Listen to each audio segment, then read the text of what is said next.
Are you ready to get started practicing some exam questions so that you can ace and pass your CAPM exam on your first try? Let's get started with today's video.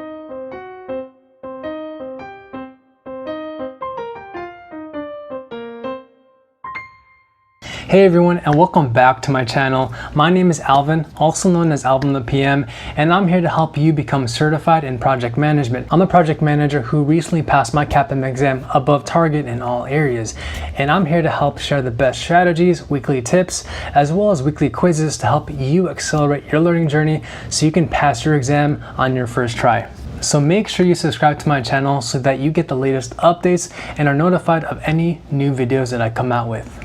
And as a friendly reminder, make sure you grab your free workbook containing more than 100 practice questions to help you pass your CAPM exam on your first try. Grab it for free over at alvinthepm.com/ebook. So I'm going to be sharing my screen and we're going to be going through every single practice question step by step, and I'm going to give you some time to really think about the question before I reveal the correct answer. And if at any point throughout this video, feel free to pause it, let me know and leave a comment down below if you have any specific questions or comments, because I read every single comment that you put down and it's a way for me to better engage, understand where you're coming from. If you have any specific questions that you'd like to ask me, feel free to leave a comment down below and I'll do my very best to get back to you as soon as possible. Alright, so let's get started with our practice questions. I'm going to share my screen and then we can just dive right in, and I'm going to go through every single question step by step. Alright, so the first question, question 1. Which of the following is an output of the process managed quality? A. Test and evaluation documents. B. Design for X. C. Quality metrics. Or D. Verified deliverables. So if you selected choice A, then you're correct. Test and evaluation documents such as checklists and matrices, they're created while you're executing your quality activities and you're verifying that your processes are being performed correctly. Also keep in mind that Design for X is not an output, but is instead a tool that is used during managed quality. And last but not least, quality metrics and verified deliverables are outputs of managed quality. So make sure you understand these two differences while you're going through and understanding and dissecting each of the different ITTOs. Let's move on to question 2. What type of contract poses the lowest risk to a buyer? Answer A. Fixed price. B. Cost reimbursable. C. Time and materials. Or D. Fixed price incentive fee. Again, this question might be tricky for you, especially if you don't have a solid grasp of procurement management. Again, procurement management doesn't occupy a huge percentage of the questions on your CAPM exam, but really make sure that you don't miss this kind of question if it does ask you the differences between each of these different types of contracts. So pause the video, take a minute, and I'll reveal the correct answer. Alright, so which answer did you choose? Answer A is correct. Remember, the fixed price contract poses the lowest risk to a buyer because the payment of all costs is the responsibility of the seller. Let's go on to question 3. All of the following are outputs of validate scope except which of the following? A. Work performance data. Work performance information. C. Accepted deliverables. Or is it D. Change requests? So which answer did you choose? The correct answer is A. On your CAPM exam, when you're faced with an ITTO question, always ask yourself, in which process am I operating in, and what is the purpose of that process? Just having that mindset and really thinking clearly about, okay, so I'm in the process of managed quality. All right, what does that lead to and why is it important? Just having that clear mindset will really help you solve any kinds of ITTO questions that you'll see on your exam. The purpose of Validate Scope is to obtain formal acceptance by the customer of your project's deliverables. So with this in mind, it makes sense that the main outputs would be accepted deliverables along with change requests if there needs to be any type of requests to change the project's baseline or project documents.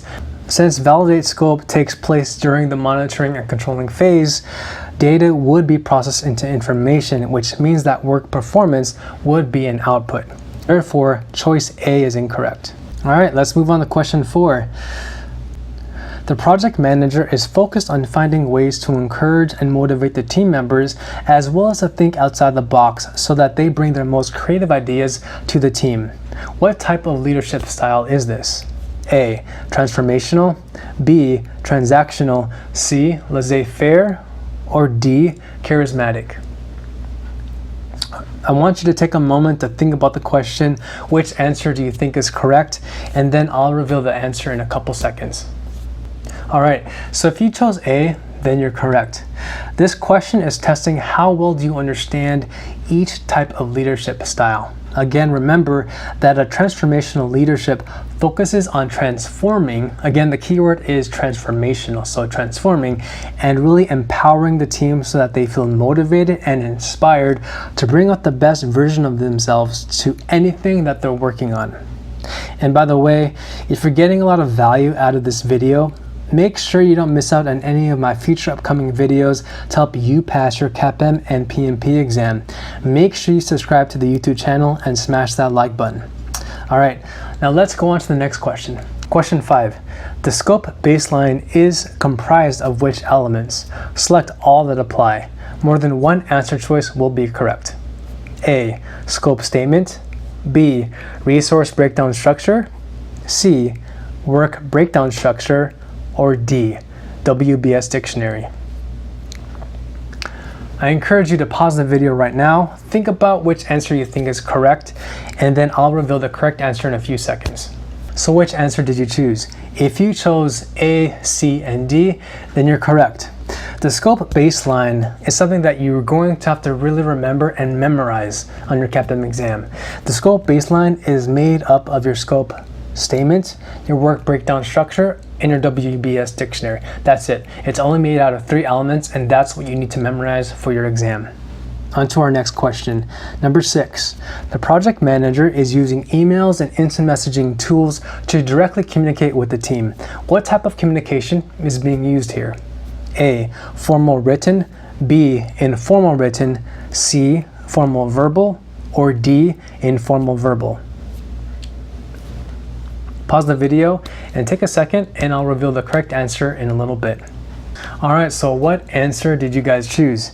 If you selected B, then you're correct.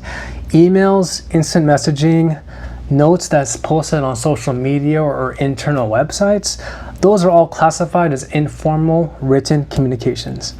Let's move on to the next question. Question number 7.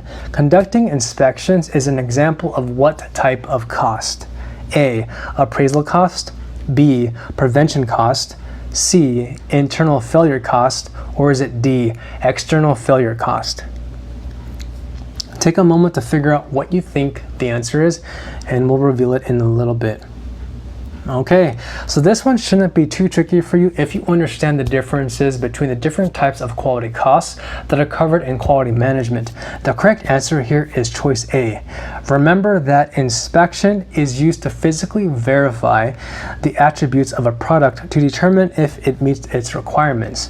So in this case, since this is a type of verification activity, this does not build quality directly into the manufacturing process. And it also doesn't prevent any kind of issues from occurring, and so therefore inspection is best classified as an appraisal cost and not a prevention cost.